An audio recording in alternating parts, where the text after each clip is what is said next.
के अंदर हम आपको कक्षा 10वीं गणित विषय का जो आपके अर्धवार्षिक का पेपर होने वाला है रियल पेपर दिखा रहे हैं। 70 में से 70 नंबर अगर आपको लाने हैं तो इस वीडियो को पूरा अंत तक देखो।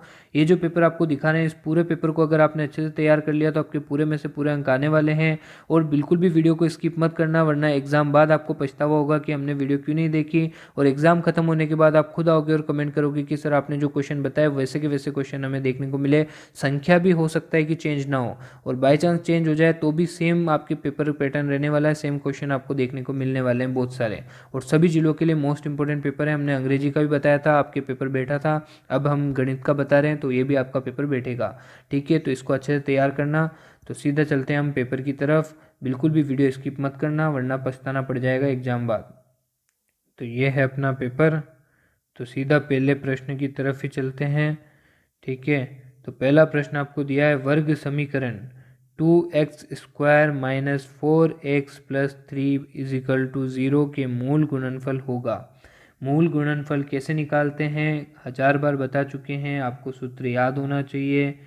x equal to minus b plus minus, फिर आप यहाँ पे अंडर रूट बनाएंगे, फिर उसमें आप b² डालेंगे, फिर माइनस 4ac डालेंगे और नीचे बटेवा में 2।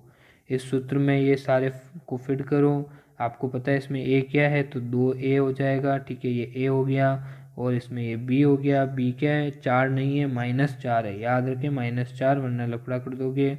c आपके 3 है। तो इन सबको आप बैठाओगे समीकरण में तो आपके उत्तर बन जाएगा। अगर आप चाहते हो कि डिटेल में सोल्यूशन दें तो वो भी हम आपको बता देंगे। इसमें ब ऑप्शन राइट है, -1/2। आगे देखें, अगला प्रश्न आपको दिया है 8, 14, 16 का चतुर्थानुपाती होगा। तो चतुर्थानुपाती क्या होगा तो वो आप सबको पता है क्या होगा, 28 होगा। कैसे होगा 28 तो देखें आप, 8, 14 और 16 और फिर यहाँ पे हम डी लगा देंगे। ठीक है, ये समानुपाती का लगा दिया। तो डी निकालने के लिए हम ठीक है क्या करेंगे, 16 तो गुणा में ही रहेगा और ये आपके डिवाइड में आ जाएगा। तो 14/8 आ जाएगा डिवाइड में। ठीक है, इसको काट दो आप। तो इसको काटोगे तो किससे काट सकते हो, आप चाहो तो 2 की टेबल से काट लो तो 4 बार चला गया। ठीक है, ये 7 बार हो गया, तो ये इतना हो गया। ठीक है, ये वापस काट दो, 4 बार चला गया, 4 को 7 से गुणा करोगे 28 आ जाएगा। हो गया ख़त्म। आगे चलो, तीसरा प्रश्न आपको दिया गया है बिंदु -3 -5 किस चतुर्थांश में होगा। चतुर्थ चतुर्थांश में होगा, तृतीय चतुर्थांश में होगा, प्रथम में होगा, द्वितीय में होगा।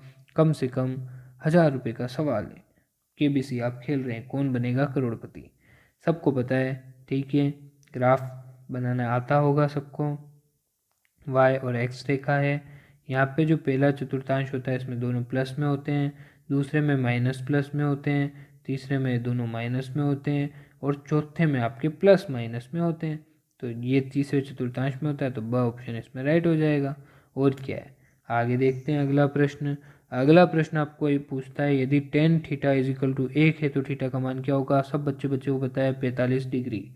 ठीक है, आगे देखें, यदि P X is equal to 2x minus A का भाजक x प्लस ए हो तो शेषफल होगा। तो क्या शेषफल होगा ये भी आप सबको पता है। भागफल शेषफल कितनी बार क्वेश्चन करा दिया है, बार बार करा करा के थक गए। ठीक है, ए ऑप्शन राइट हो जाएगा। सत्य असत्य आपको बताना है। तो देखें आप, तो y अक्ष पर स्थित किसी बिंदु का x निर्देशांक 0 होता है, राइट हो जाएगा। समीकरण 7x minus 4y equal to p में x बराबर 3 है और y बराबर 4 है तो p का मान 5 होगा, बिल्कुल होगा। ठीक है, आवृत्ति खाता किसी निश्चित अवधि के लिए होता है, गलत हो जाएगा। ठीक है, आवृत्ति खाता नहीं होता है वो। सभी वृत्त समरूप होते हैं, बिल्कुल होते हैं। ठीक है, समीकरण निकाय में यदि a1/a2 is equal to b1/b2 is equal to c1/c2 तो अद्वितीय हल होता है, तो बिल्कुल नहीं होता है। ठीक है, इसका क्या होता है a1/a2 not equal to b1/b2 में अद्वितीय हल होता है। ठीक है ना, तो ये हो गया। आगे चलते हैं, आगे आप देखें, आगे आपको प्रश्न दिया है, रिक्त स्थान आपको दिए हैं। वृत्त के केंद्र से जीवा पर डाला गया लंब जीवा को खाली स्थान करता है, तो क्या करता है। तो आपको सम द्विभाजित करता है, तो कैसे लिखते हैं, सम द्विभाजित। ठीक है, तो सम द्विभाजित यहाँ पे लिखा है, इसको लिख लेना, ये उत्तर हो जाएगा। आगे देखें आप, यहाँ पे आपको दिया है कोष्टक में √5+1 और √5-1 का समांतर माध्य बताइए। तो इसका समांतर माध्य आप बता सकते हैं। समांतर माध्य के लिए हम क्या करेंगे, √5+1 प्लस √5-1 और डिवाइड कर देंगे 2 से। +1 और -1 कट जाएगा। ठीक है, दोनों अंडर रूट में है तो क्या आ जाएगा, 2 बार आ जाएगा, √5/2, 2 से 2 कट जाएगा। ठीक है, तो √5 इसका राइट उत्तर हो जाएगा। तो समांतर माध्य क्या होगा, √5। अगला, कोस 90 - 53 डिग्री का मान होता है।